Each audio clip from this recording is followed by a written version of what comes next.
Just now, God go bless this man because not be everybody go see truth, go talk and the way he be. Nigerians want to raise praises on this man of waiting he talk concerning what Tinubu do yesterday for River State. Just watch this video, spread this video. And people go talk say why this man talk like this, so say this man don't work under Wike before, but why not side Wike? Watch this video, you go understand why this man spit out the truth and share it to me everybody when they see him.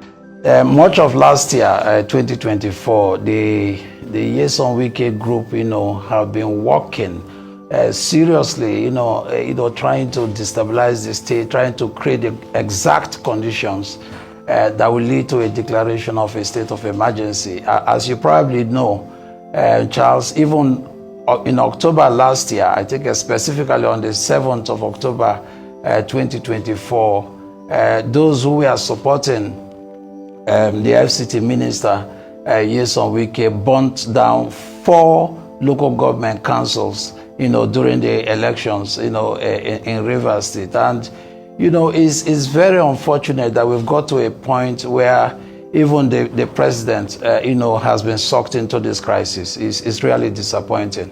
My own feeling, which reflects the broad spectrum of sentiments across the board, not just in Rivers State, but also in the Niger Delta area, is that the president himself is not a neutral party. As a matter of fact, you could argue that he's had his own fingerprints, written all over this crisis.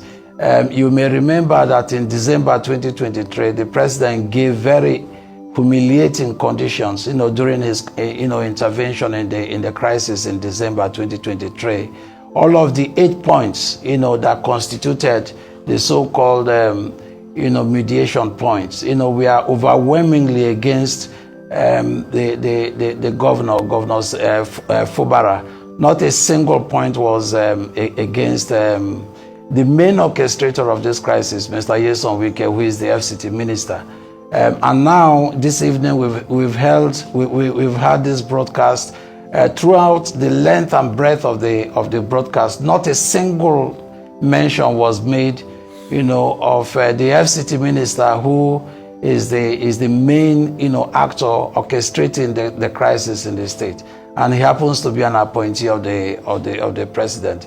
It's most unfortunate that the president has come across as an active, provider of the oxygen, to Nyesom Wike, who has now led the state into such a slippery slope, Charles.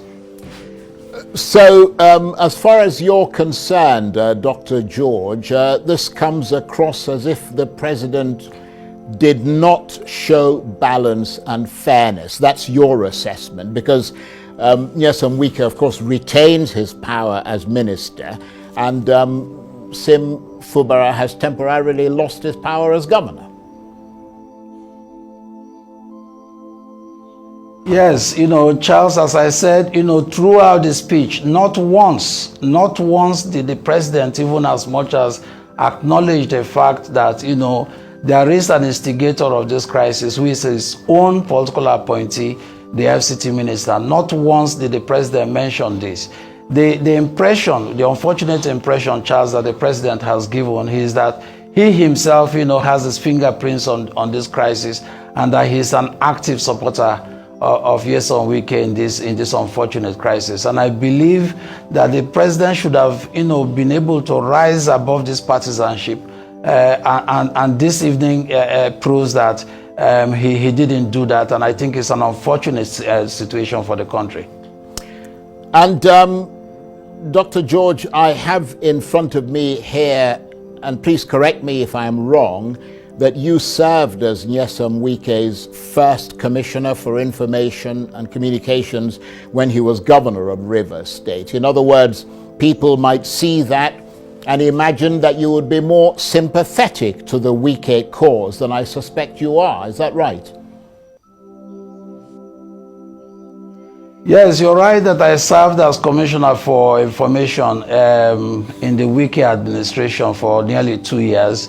But Charles, I resigned exactly because of his propensity for crisis. I joined the administration because I strongly believed that we had the mandate of the people to deliver service. But on all four critical, metrics of development in education, because you need education to train manpower for sustainable development, we failed. For nearly 8 years, not a single teacher was employed. Teachers were not paid. We had chaos in the education sector. We had the highest number of children. Rivers State had the highest number of children out of school in the South. Because education was simply defunded.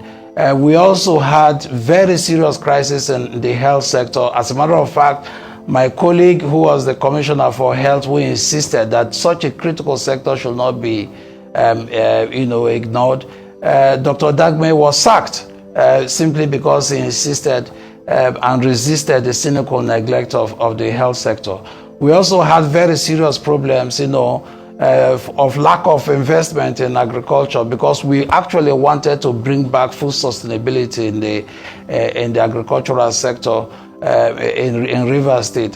Governor Wike didn't want to hear about all of these things. So Charles, because I really wanted to make a difference, as Commissioner for Information in the State Executive Council, and I saw that the governor didn't have commitment for development, I simply resigned, from the administration. But there's something else, Charles. Nyesom Wike, frankly, has, a very strong propensity for violence, and I'm not a violent person. As you can see, his rhetoric, his body language, his overall tendencies towards chaos and towards complete dysfunction. And this was not something I was prepared to accept as a public official. So I resigned from the administration, and frankly, I feel sadly vindicated, that this tendency has now dragged on to the national stage and has now put Rivers State in such an unfortunate situation, Charles. Well, I mean, it certainly sounds like in a bare-knuckle fight, none of you would dare take on Mr. Wike. I mean, he clearly seems to be the one who has got the punch, as I say, the knockout punch, because that appears to be what has happened in Rivers State. I mean, what can Governor Fubara do now? I mean, is it all over but the shouting for him? Well, the president has declared a state of emergency. I've received, video footage of military people already entering into the government house. So it's possible that the state of emergency is already in effect. The governor may have already left the government house as we speak. From the footage of military personnel already getting into the government house. We will see what happens in the next few hours and days. But I suspect that this is going to likely aggravate the situation on the ground in Rivers State, because Fubara had massive organic support of the Rivers people. He had very important, political ideology that puts the Rivers people first.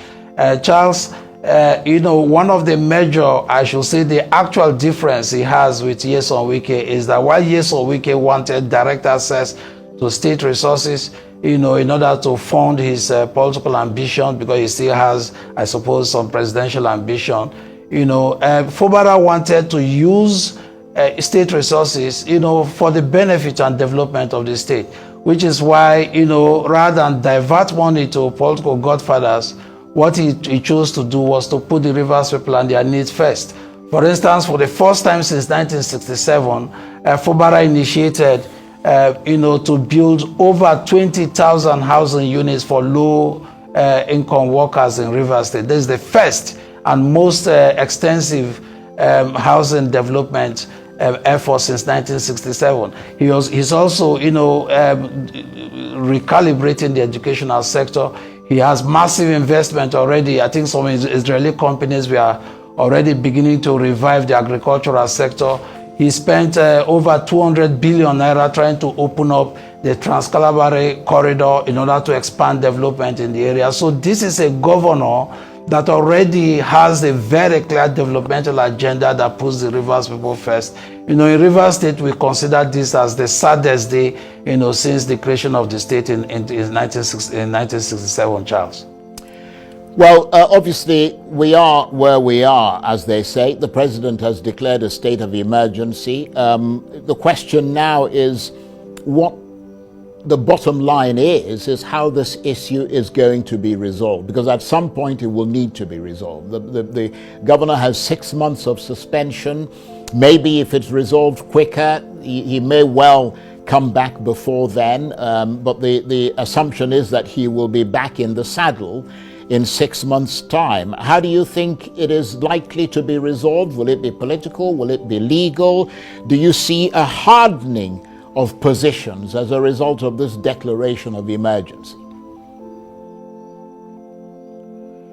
You know, Charles, I don't want to be pessimistic, but I very much doubt that this matter will be resolved, because it's a strong ideological struggle that this is about. The governor's agenda is very clear. He wants to defeat the specter of state capture represented by Nyesom Wike.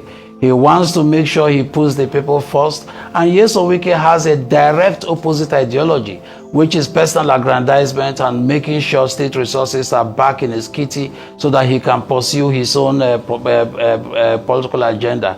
So I don't think it's pessimistic, for me to suggest that I don't see any resolution to this, because Nyesom Wike is implacable. He's not going to accept any kind of leadership that he will not control, and I don't see how this can be resolved. And I think the president too has an interest in this conflict, if we want to be very blunt, Charles.